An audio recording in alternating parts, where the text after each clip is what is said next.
Hi friends, ఈరోజు group 2 ప్రిలిమ్స్కి సంబంధించి మనం society, culture, heritage, arts and literature of Telangana టాపిక్లో మనం పార్ట్ 1 వీడియో చూద్దాం. ఓకేనా?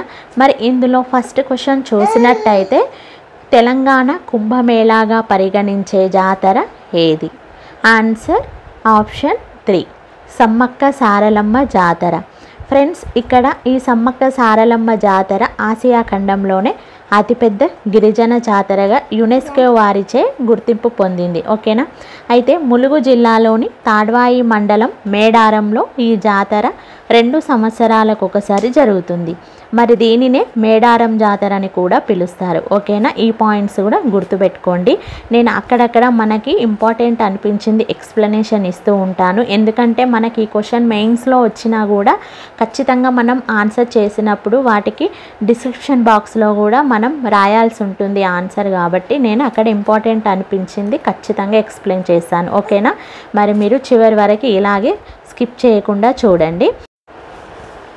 ఈ క్రింది వాటిలో సరైన వాక్యాన్ని గుర్తించండి. ఫ్రెండ్స్, ఇక్కడ కరెక్ట్ ఆన్సర్ చూసినట్టయితే ఆప్షన్ 4 ఏ, బి మరియు సి. ఒక్కసారి ఇవేంటో చూసేద్దాం. ఓకేనా? ఫస్ట్ వన్ ఏ వచ్చేసి గోండులు చెంచులపై పరిశోధనలు చేసింది హైమన్ డార్ఫ్. తర్వాత బి వచ్చేసి తెలంగాణ రాష్ట్రంలో గిరిజన భూపరాయీకరణ చట్టాల రూపకల్పనకు కృషి చేసింది బియ్యాల జనార్దన్ రావు. ఇక లాస్ట్ వన్ సి భారతదేశంలో గిరిజనులపై పరిశోధన చేసింది వెన్నెల కంటి రాఘవయ్య. ఫ్రెండ్స్, ఇక్కడ ఈ 3 సెంటెన్స్ కూడా సరైన వాక్యాలే కాబట్టి ఇక్కడ కరెక్ట్ ఆన్సర్ ఏంటి? మరి ఆప్షన్ 4 ఏ, బి, సి ఈ 3 కూడా కరెక్ట్ ఆప్షన్స్. ఓకేనా? అయితే ఇందులో ఫస్ట్ వన్ వచ్చేసి హైమన్ డార్ఫ్ ఉన్నారు కదా, మరి ఇతని యొక్క గ్రంథం వచ్చేసి ది రాజ్ గోండ్స్ ఆఫ్ ఆదిలాబాద్. ఓకేనా ఫ్రెండ్స్? ఇది గుర్తుపెట్టుకోండి, ది రాజ్ గోండ్స్ ఆఫ్ ఆదిలాబాద్. తర్వాత లాస్ట్ వన్ వచ్చేసి ఇక్కడ వెన్నెల కంటి రాఘవయ్య, ఇతని గ్రంథం వచ్చేసి ట్రైబ్స్ ఇన్ ఇండియా. ఓకేనా? ఈ 2 పాయింట్స్ కూడా అంటే ఈ గ్రంథాలు గుర్తుపెట్టుకోండి, ఎందుకంటే అక్కడక్కడ మనకి అడిగే అవకాశం ఉంది కాబట్టి. ఓకేనా? ఇంకెన్నాళ్ళు చిత్రం యొక్క నిర్మాత ఎవరు? Answer option 2 Rafi Syed. ఇంకెన్నాళ్ళు ఈ మూవీ యొక్క దర్శకత్వం వహించింది కూడా ఇతనే. ఎవరు? రఫీ సయ్యద్. ఓకేనా? ఇంకెన్నాళ్ళు మూవీ యొక్క నిర్మాత మరియు దర్శకత్వం ఈ 2 కూడా ఎవరు అంటే రఫీ సయ్యద్. ఇక ఆర్ నారాయణమూర్తి చూసినట్టయితే ఊరు మనదిరా మూవీ యొక్క నిర్మాత మరియు దర్శకత్వం ఈ 2 కూడా ఇతనే. తర్వాత రసమై బాలకిషన్ వచ్చేసి యమలోకంలో జై తెలంగాణ మూవీ యొక్క దర్శకత్వం వహించారు. ఇక లాస్ట్ వన్ ఎల్ శ్రీనాథ్, ఇతను వచ్చేసి కుబుసం మూవీ యొక్క దర్శకత్వం వహించారు. ఓకేనా ఫ్రెండ్స్? క్రింది వారిలో ముత్యాలమ్మ పండుగను జరుపుకునే గిరిజన తెగ ఏది? Answer option 2 కోయలు. సూర్యుడు మకర రాశిలోకి ప్రవేశించేటప్పుడు తెలంగాణలో జరుపుకునే పండుగ క్రింది వాటిలో ఏది? Answer option 2 Sankranti. ఫ్రెండ్స్, ఇక్కడ ఈ సంక్రాంతి పండుగ జనవరి నెల పుష్యమి మాసంలో జరుపుకుంటారు. ఇక మొదటి రోజు వచ్చేసి అంటే సంక్రాంతి పండుగ 3 రోజులు జరుగుతుంది కదా, అందులో మొదటి రోజు వచ్చేసి భోగి, 2వ రోజు సంక్రాంతి, 3వ రోజు కనుమ. ఇలా 3 రోజులు ఈ సంక్రాంతి పండుగను జరుపుకుంటారు. క్రింది వాటిని జతపరచండి. ఫ్రెండ్స్, ఇక్కడ దేవాలయాలు మరి అవి ఉన్న జిల్లాలు ఈ 2 కూడా ఇవ్వడం జరిగింది. మరి వీటికి కరెక్ట్ ఆన్సర్ చూసినట్టయితే ఆప్షన్ 1 అవేంటో ఒకసారి చూసేద్దాం. ఫస్ట్ వన్ వచ్చేసి ఆన్సర్ ఏంటి? బి. ఫస్ట్ వన్ ఏంటి మరి? ఐనవోలు మల్లన్న దేవాలయం వచ్చేసి ఆన్సర్ బి, వరంగల్ రూరల్. తర్వాత సెకండ్ వన్ రామప్ప దేవాలయం, ఆన్సర్ సి, ములుగు. ములుగులో ఎక్కడ అంటే పాలంపేట. ఓకేనా? తర్వాత థర్డ్ వన్ వచ్చేసి కోటిలింగేశ్వర స్వామి ఆలయం, ఆన్సర్ డి, సిద్దిపేట.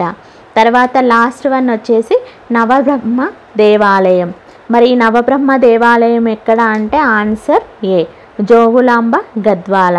ఫ్రెండ్స్, ఇక్కడ నవబ్రహ్మ దేవాలయంతో పాటు జోగులాంబ దేవాలయం మరియు బాలబ్రహ్మ దేవాలయం ఈ రెండు కూడా జోగులాంబ గద్వాల జిల్లా అలంపూర్లో ఉన్నాయి. ఓకేనా. ఇది కూడా అంటే ఈ టెంపుల్స్ కూడా అడిగే అవకాశం ఉంది కాబట్టి చెప్తున్నాను. నవబ్రహ్మ దేవాలయంతో పాటు ఇక్కడ ముఖ్యమైన 2 దేవాలయాలు ఏవి అంటే జోగులాంబ దేవాలయం మరియు బాలబ్రహ్మ దేవాలయం. ఓకేనా. ఎక్కడ అంటే జోగులాంబ గద్వాలలో వచ్చేసి అలంపూర్లో ఉన్నాయి. ఓకేనా. సో వీటికి ఫైనల్గా ఆన్సర్ ఏంటి అంటే ఇక్కడ ఆప్షన్ 1. ఈ క్రింది రాజవంశాలలో ఎవరి తోరణాన్ని తెలంగాణ ప్రభుత్వం రాష్ట్ర చిహ్నంగా తీసుకోబడింది? ఆన్సర్ ఆప్షన్ 3 కాకతీయులు. తెలంగాణ ప్రాంతంలో గల ఐటీడీఏ ప్రాంతాలు ఏవి? ఆన్సర్ ఆప్షన్ 4 పైవన్నీ. ఒక్కసారి పైనున్న ఆప్షన్స్ చూసినట్టయితే ఫస్ట్ వన్ వచ్చేసి ఏటూరు నాగారం, ఇది ములుగు జిల్లాలో ఉంది. సెకండ్ వన్ ఉట్నూర్, ఇది ఆదిలాబాద్ డిస్టిక్. ఇక లాస్ట్ వన్ వచ్చేసి అచ్చంపేట, ఇది మహబూబ్ నగర్ డిస్టిక్లో ఉంది. ఓకేనా ఫ్రెండ్స్.